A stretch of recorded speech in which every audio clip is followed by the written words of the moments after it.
right. Good morning, everyone. Good morning, kids. All right. Here's how it's going to work. If a kid is distracting, act like you're their grandparent and go, aren't they cute? Okay? That's how we're rolling this morning. It's going to be great. I brought something for you, but I don't think I have it up here. All right. Kids, I'm excited because no one gets more excited about the activity for kids than the person who planned it.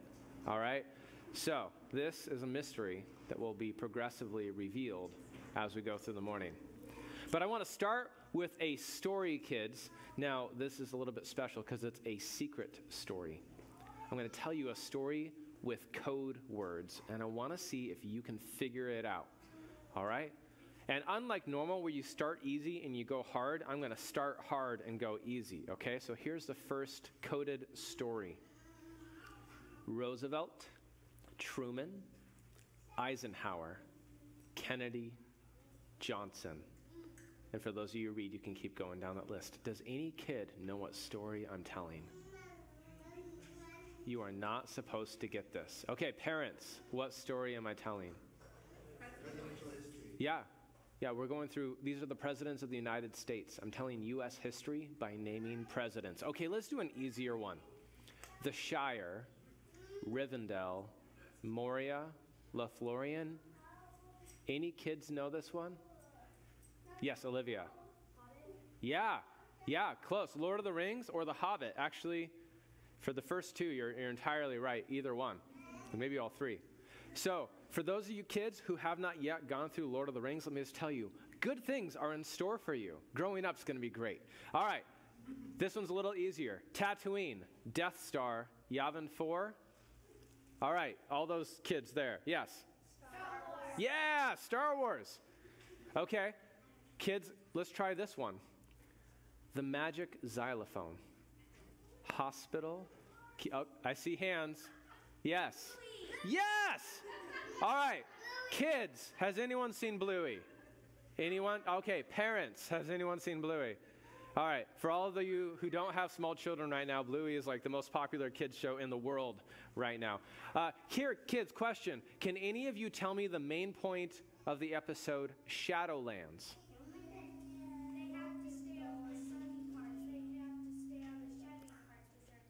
That's right. And what was the point at the end? What about rules? What do rules do? Yes, Rihanna? They make the game fun. That's right. Rules make the game fun. Now, for those of you who are totally confused by this, Shadowlands is a 9-minute episode about a game kids play where you're trying to get from point A to point B and only staying in shadow. And so you can't step on the direct sunlight. It's like lava. And the whole point of the episode is that rules make the game fun. Those limits that we enforce actually are what make it delightful. Now, why am I telling stories through a list of names? It's not necessarily our favorite way to experience a story, but it does accomplish something. It lets us cover a great amount of ground in a very short period of time. For instance, this week, I was talking to a painter, and I said, I was born in Roseburg, Oregon. I grew up in Montana. I moved back to Oregon after high school, and I've lived in Portland for the last 15 years.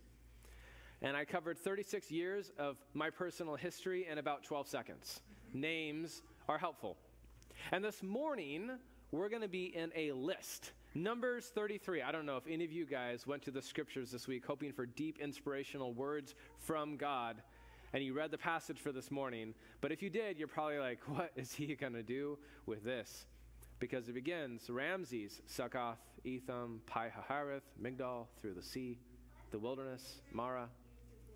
And for many of us, these words are just weird, strange names in a foreign language that we don't know. But if you're an ancient Israelite or an avid reader of the Pentateuch, these names have meaning and they carry stories. And so the list this morning is important because I think this list is meant to give us hope. And hope is something that many of you need. Because I don't know what you're going through, but for many of you, it's really, really hard right now. And so I'm hoping to give you hope by the end of this morning. All right, so we're going to be in Numbers 33. And kids, there's an activity. So at various points in this morning, I'm going to call you up. And I've forewarned your parents about what's coming, so they know. Now here, chapter 33, here are the stages in the journey of the Israelites when they came out of Egypt by divisions under the leadership of Moses and Aaron. At Yahweh's command, Moses recorded the stages in their journey. This is something God wanted to be written down. So this is their journey by stages. The Israelites set out from Ramses on the 15th day of the first month, the day after the Passover. They marched out defiantly, in full view of all the Egyptians who were burying all their firstborn, whom Yahweh had struck down among them, because Yahweh had brought judgment on their gods. The Israelites left Ramses and they camped at Succoth. They left Succoth and they camped at Etham on the edge of the wilderness. All right, a little bit of a story and a couple names. Do you guys remember the story of slavery? That the Israelites were enslaved by the Egyptians for 400 years, and yet they continued to prosper. In fact, they were so prosperous that the Egyptians came up with this terrible government policy that we are going to infanticize all the male boys that belong to the Israelites by chucking them into the Nile River. And the Israelites are crying out to God in their slavery, and God heard, and he listened, and he paid attention. And God sent Moses to announce to Pharaoh, "Let my people go." And Pharaoh said no. And God says, "Fine, I will show you who I am. I am Yahweh." And he brings the plagues on the nation of Israel, and it culminates in Passover. This flood of justice across the land of Egypt, where anyone who actually paid attention to what God had to say hid in their homes. Homes protected by the blood of a lamb that was slain on the doorpost. And anyone who ignored Yahweh suffered the consequences, and they lost the firstborn of every man and every animal. And after the Israelites went out, this powerless group with no weapons, they had no army, they had no economy, but they were made new, and they went out in full view of the Egyptians. While they're all burying the dead, the Israelites, "So long, we're out of here." And they went. And they went to Succoth and then to Etham at the edge of the wilderness. This is Exodus chapter 13. Okay, kids, come on up. I have something for you.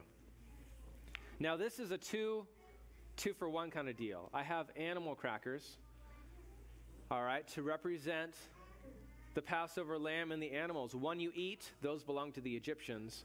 One you have to keep safe.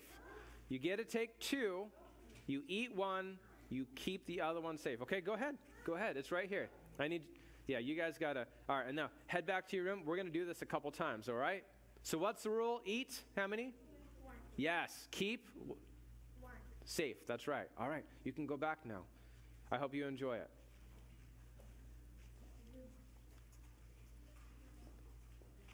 Yeah, that's right. Okay, well, you guys do that. We're going to continue on. They left Etham, and they turned back to Pi-hahiroth on the east of Baal-zephon, and they camped near Migdal. They left Pi-hahiroth, passed through the sea into the desert.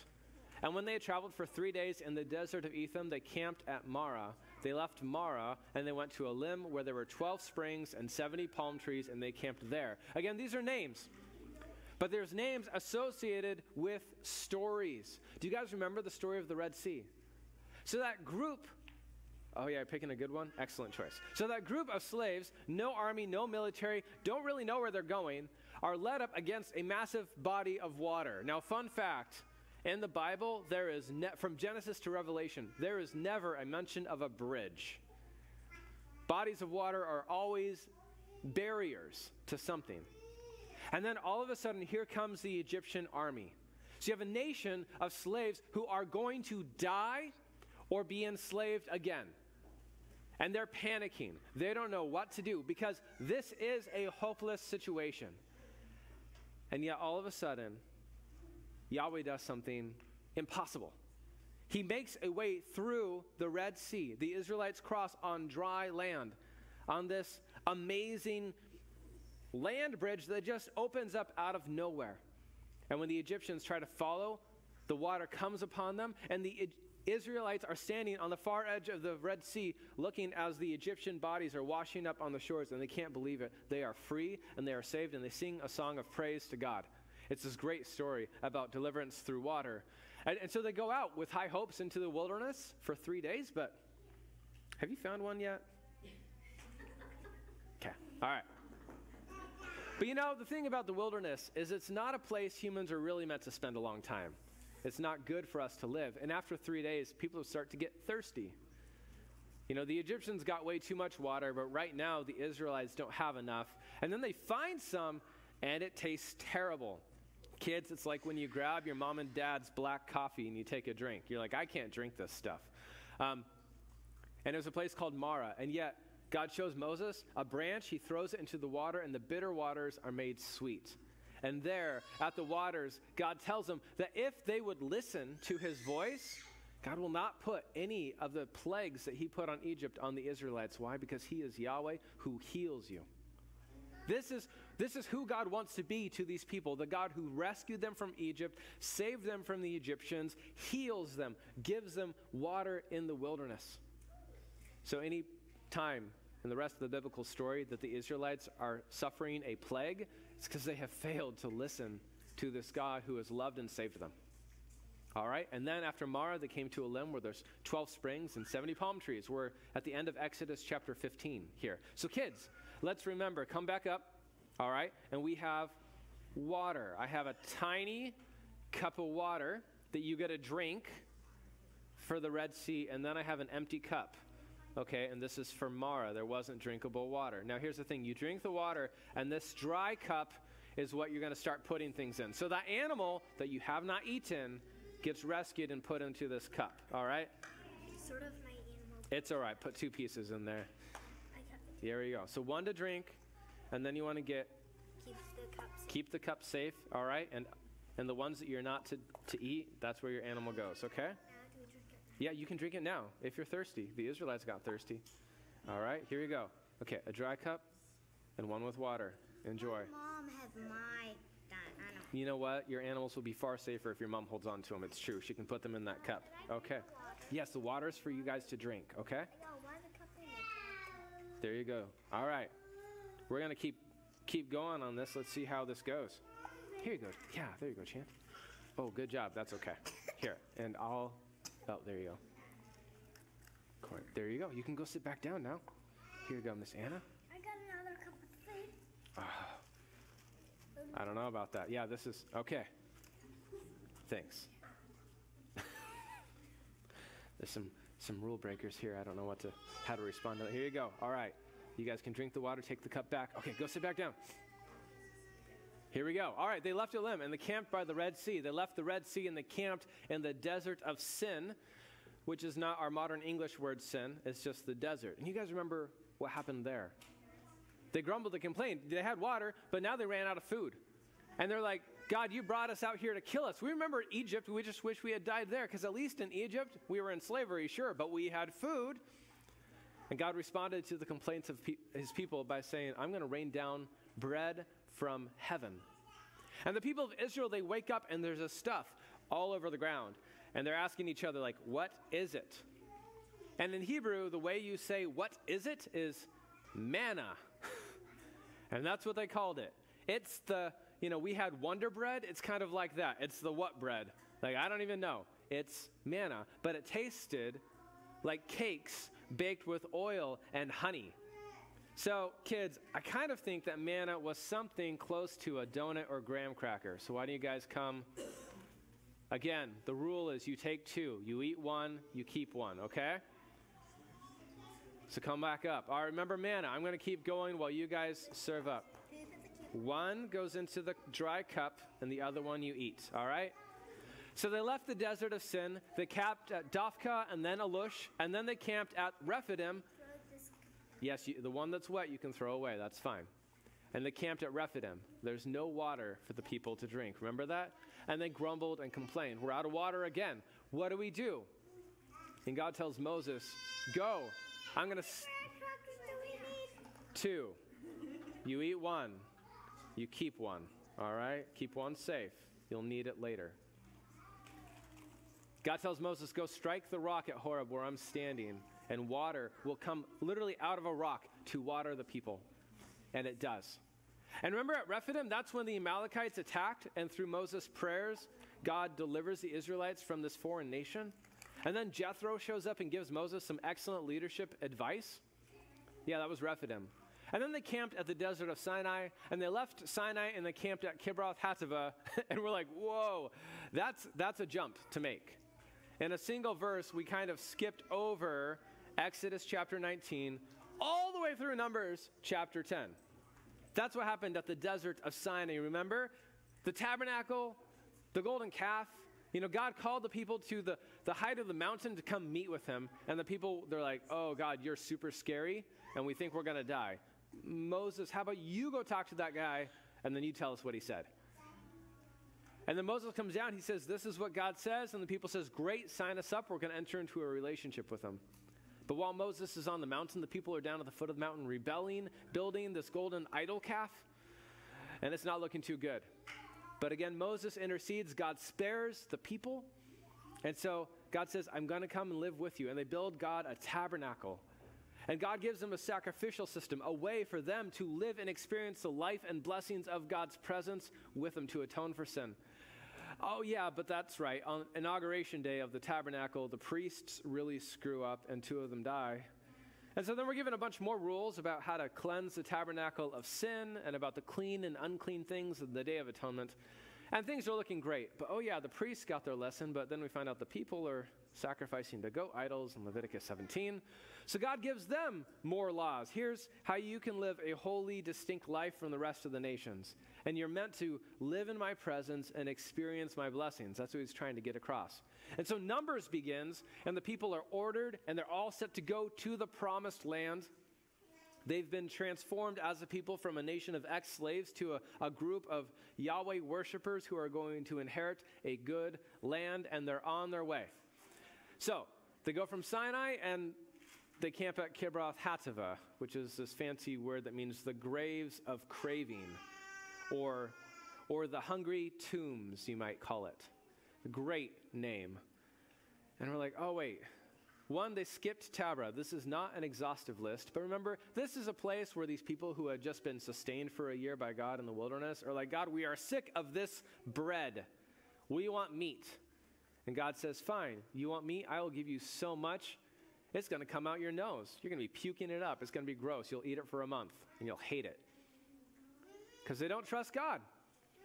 And they go from Kibroth Hattaavah to Hazeroth, and that's where Aaron and Miriam complain against Moses. And like, oh, we're sensing a certain theme here. And then they went to Rithmah, and Rimmon Perez, and Libnah, and Rissa, and Kehelatha. And we're like, wait a second, something's missing here. And then to Mount Shepher, and Heridah, and Machiloth, and Tehath, and Terah, and Mithkah. I pretend like I know how to pronounce these words, guys. That's all I'm doing. And we're like, something's off. I know this list. Something feels like it's being missed. And Hashmanah, and Moseroth, and Beni Jakin, and Hor Hagadad, and Jopatha. And like, we don't know any of these places. You're missing something. And then Abrona, and Ezion Geber, and then to Kadesh in the desert of Zin. And we're like, wait a second. We know that name. Kadesh, you skipped that one. In fact, you left it out. And this guy's not dumb, Moses, who's authoring the Pentateuch. He knows what he did, and he's meant to alarm us as readers. Again, I love that Trevor last week says, here's how I'm reading it. When you come to a list, and you're like, I don't know what to do, look for names you know, and try to say, like, and is anything missed? And yeah, remember Kadesh? They went from Kibroth Hattaavah to Kadesh, and that's where they camped out for 40 days. Those 12 spies went and wandered around the promised land. And they came back, and they're like, yeah, the land's awesome and terrible. We don't want it. And God says, fine, if you don't want it, you will wander in the wilderness for 40 years, because that's what you're asking for. You'd rather die in the wilderness. And I'm going to give it to your kids instead. And so then there's like Korah's whole rebellion and that whole story. And essentially, Numbers 13 to Numbers 20 is not mentioned in this list. It just happened. And we're meant to bring the story with us and say, you skipped one. And why? I'm really not sure. Perhaps it's because by rejecting and refusing the land that Yahweh wanted to bring them into, that whole generation of Israelites simply just wrote themselves out of God's story. I'm not sure. But they left Kadesh, which is where Miriam died, and Moses and Aaron rebelled against Yahweh. Some more rebellions at Kadesh. And they went to Mount Hor on the border of Edom. And it was there at Yahweh's command that Aaron the priest went up Mount Hor, where he died on the first day of the 5th month of the 40th year after the Israelites came out of Egypt.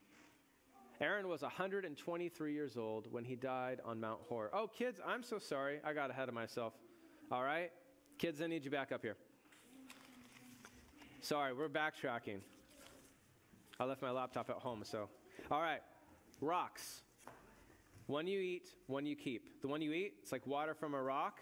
All right, the one you keep represents Mount Sinai and the 10 Commandments. So everyone take 2. And since you're here, well, actually, no, I'll call you back up in a minute. All right? Here, we're going to switch this. It's chocolate rocks. They look like rocks, but they're actually candy. It's pretty cool. Okay. So Aaron's 123, and he dies up on Mount Hor. And for all that Aaron has done wrong, like building the golden calf in his time, his life ends with him obeying the command of God. It's a positive end to this guy's life who has led Israel through the wilderness. And then, again, those things that the narrator puts in this list, a detail that we should really pay attention to. The 40th year. In Numbers chapter 20, we're told Miriam dies in the 1st month.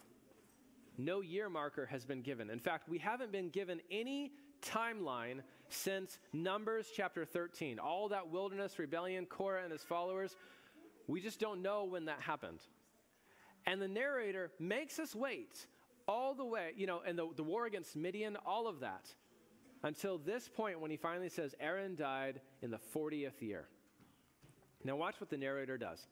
He introduces us to a story. He says, now the Canaanite king of Arad, who lived in the Negev of Canaan, heard that the Israelites were coming. And they left Mount Hor. And at this point, we're annoyed because we were reading a boring list of campsites, and he started a story, and then he pulled the rug out from under us, and he doesn't finish it. But if we've been paying attention, we actually say, wait a second, I read that story already. Go back. Numbers 21. When the Canaanite king of Arad lived in the Negev, heard the Israelites were coming, along the road to Atharam, he attacked the Israelites and he captured some of them. Okay, so the narrator, he told us this detail. Hey, Aaron died in the 40th year. He begins the story that happened 12 chapters ago. And he's telling us, again, through this little detail, go back and reread it. Now with this information that you are missing. This all happens in the 40th year, after a whole generation of Israelites has died out, which means the bronze snake, Sihon and Og, Balaam and the donkey, and the king of Moab, idolatry at Beth Peor. That was them. That was the new generation. That was this new people. So kids, I need you to come back up here again, because there's a story that happened to this generation that Moses is talking about. They crumbled and complained against Moses' leadership, and God sent snakes among them. I know they're gummy worms. They're like less scary snakes, okay? So you eat one, okay, and you save one, because some snakes kill the people. And then Moses made a bronze snake and put up on a pole, and anyone who got bit by this poisonous serpent can look at the snake and be saved. So you're going to save one, you eat one, okay? This is my bronze snake. That's all right. That's your bronze snake. Excellent. Okay.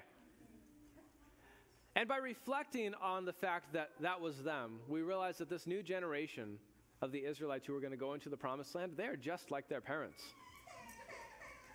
They're doing the same thing. They're grumbling against God's leadership. They're worshiping false gods.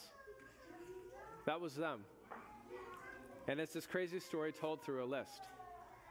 All right, well, they left Mount Hor. They camped at Zalmanah, and then Punon, and then Oboth, and then Abarim, and then Dibon Gad, and Almon Diblathaim, and then in the mountains of Abarim near Nebo.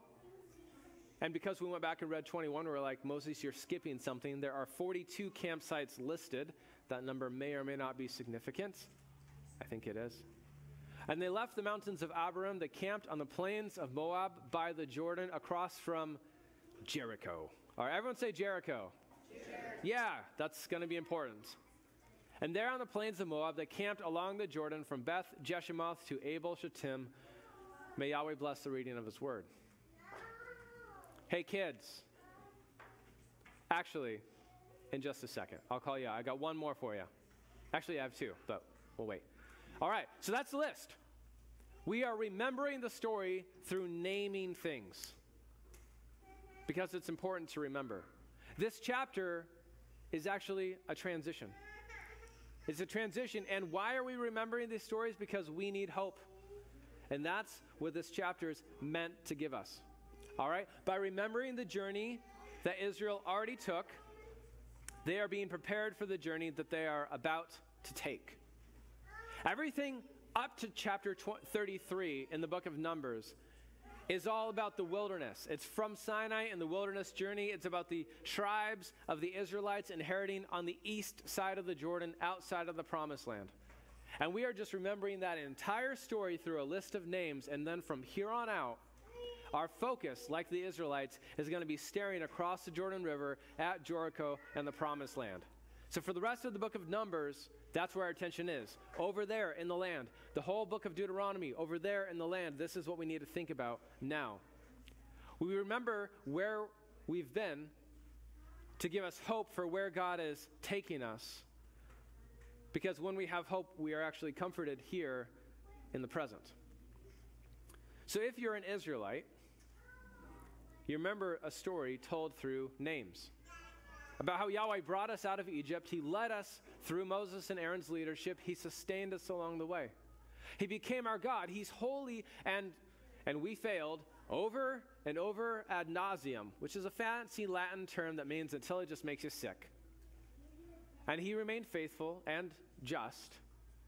And he finally brought us here to the edge of the Jordan River.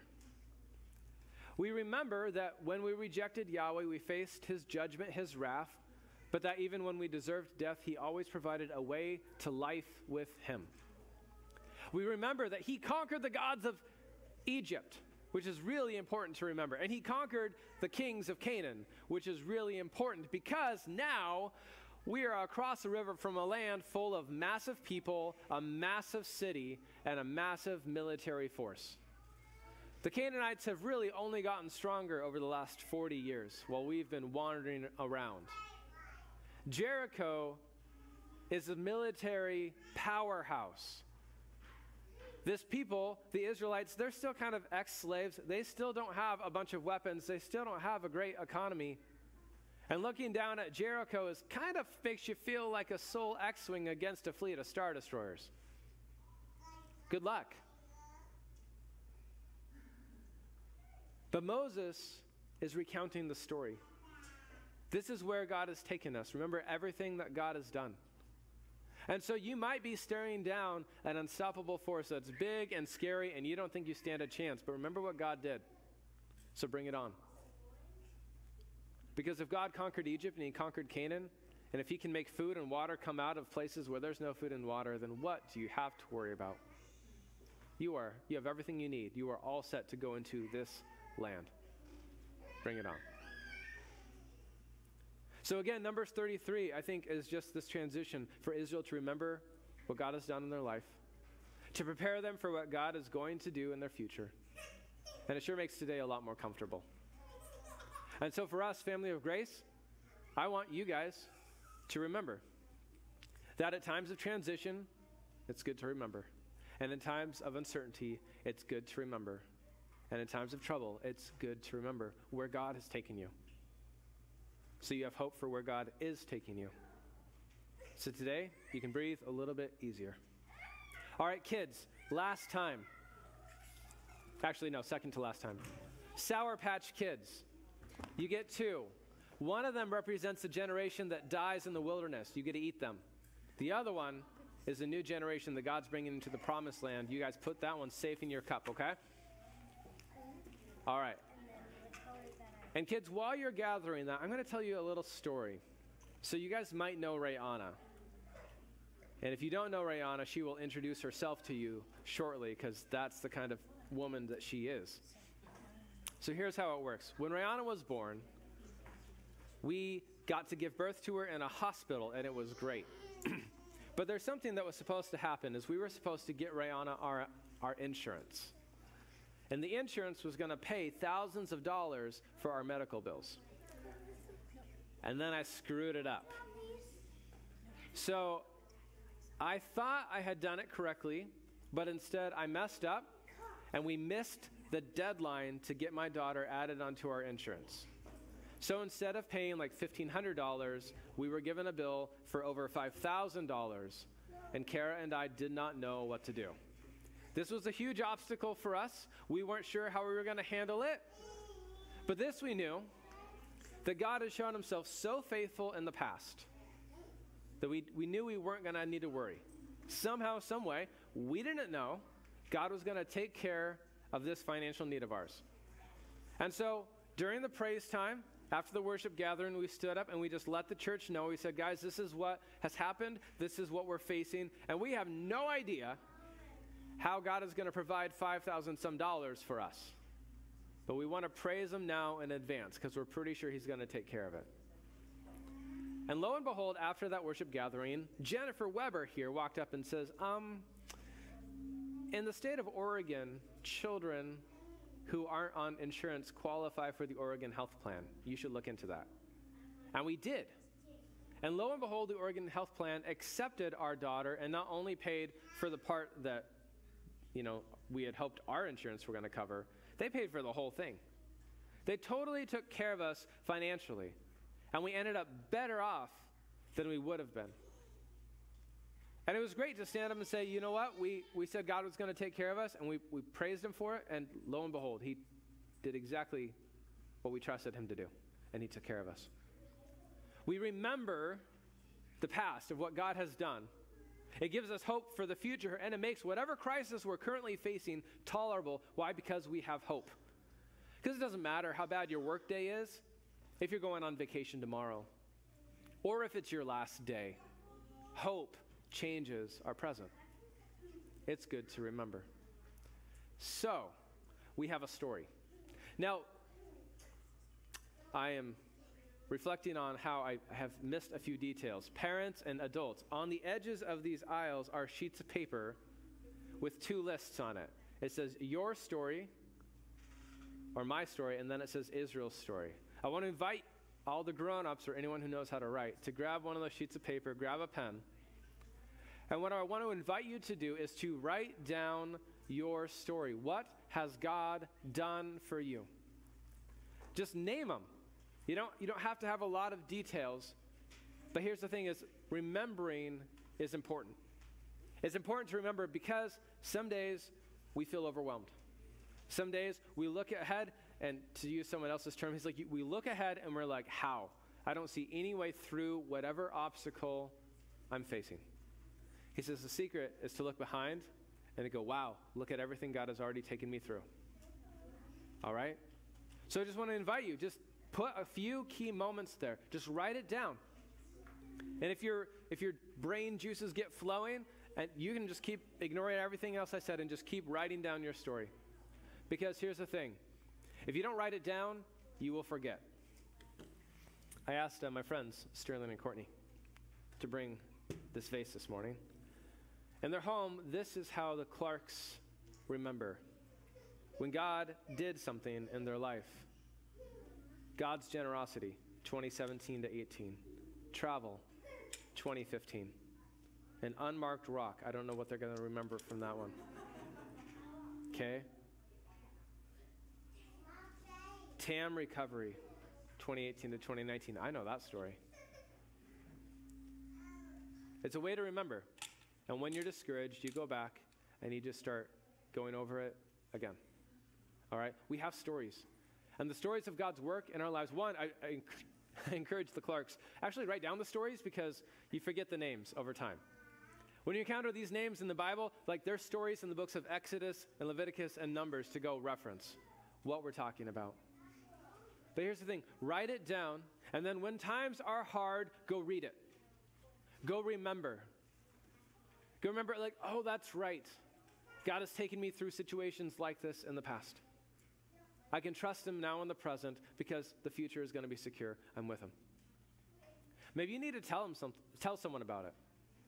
This last week, I have been immensely blessed because I have told other people the stories of God's work in my life. I have a lot of family who are out of town. In fact, all my family is out of town. And so they're like, how's life? What's going on?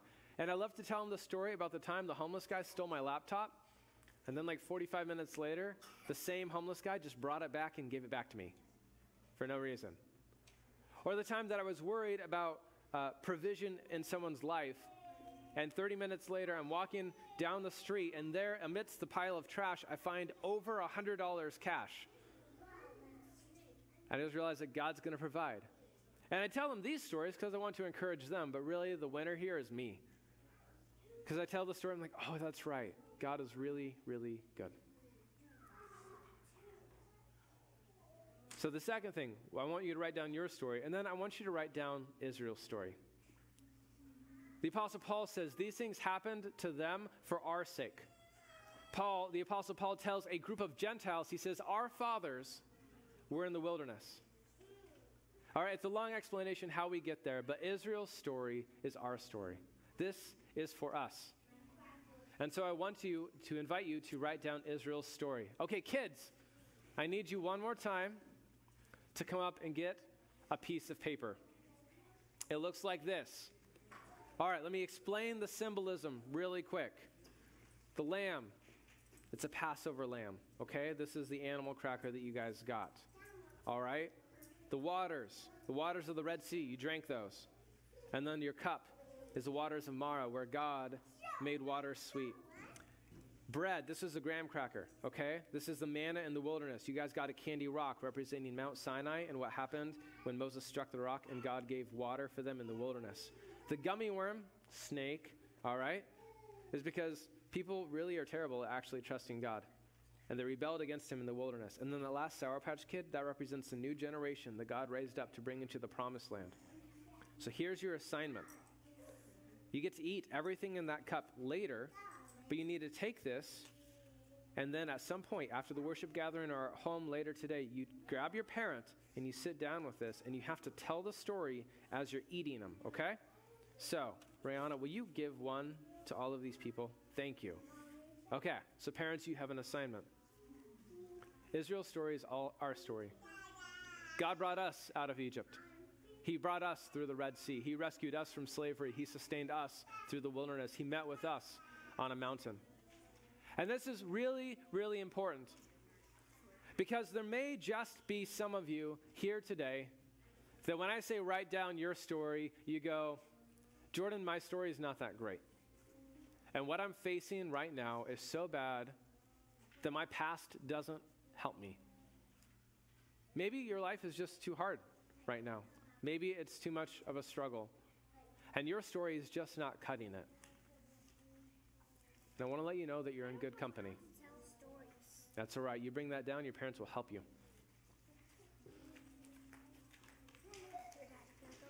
Thank you. As an illustration, I don't know if it was 4, 5, 6, 700 years after Moses and the Israelites wandered through the wilderness, but about the same length of time as from us to Christopher Columbus. That's right. Yeah. Here you go, buddy. Yeah, there you go. All right. Hundreds of years later, there's an Israelite. His name is Asaph. And Asaph's having a hard time. And he writes this song as part of our scriptures about what's going on.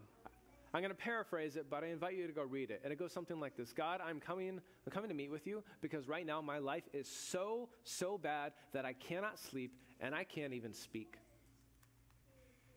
I am so troubled that I don't know where to go, God, so I'm looking for you. And how am I going to look to comfort myself? I'm going to remember the days of old. I'm going to remember what you've done. And he makes this list. He thinks back to his own life and everything that God has done for him. But whatever it is he's facing, it doesn't work. He comes up empty. He thinks back to his own past, and then his response is, God, have you forgotten to be gracious?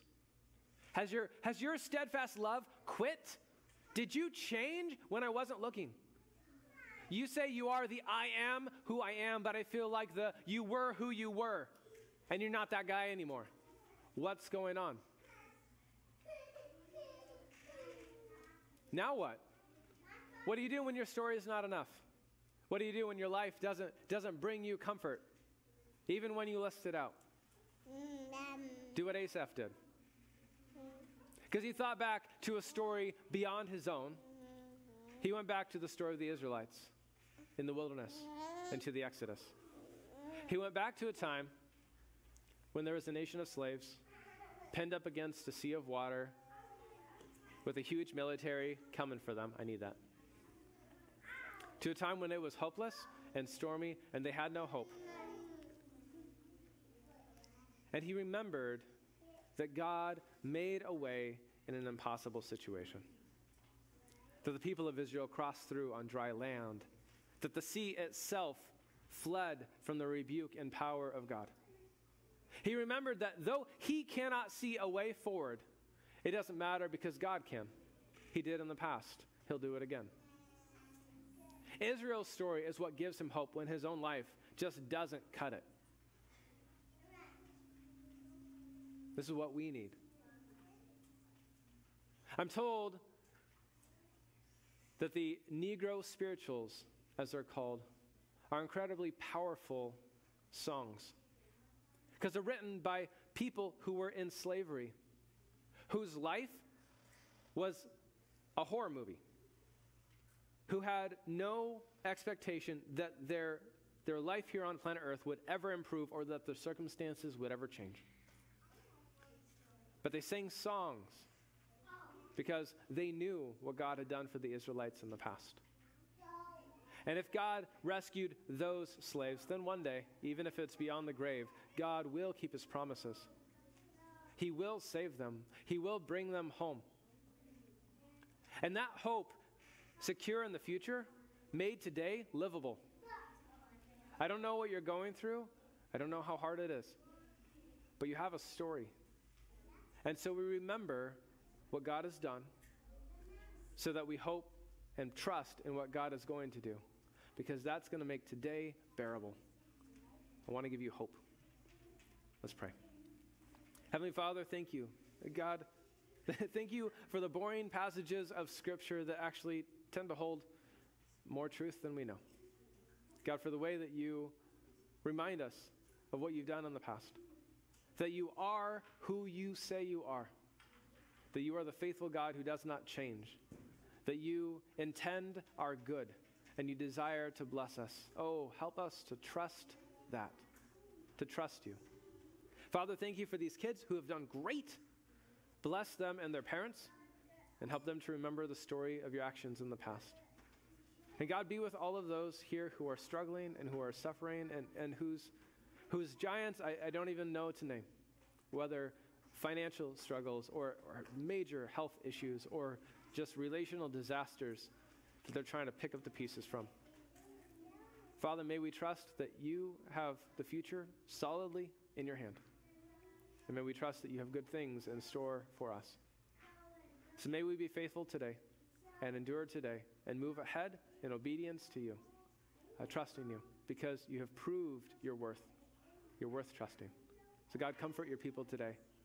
As you have comforted them in the past, comfort them again. In Christ's name, amen.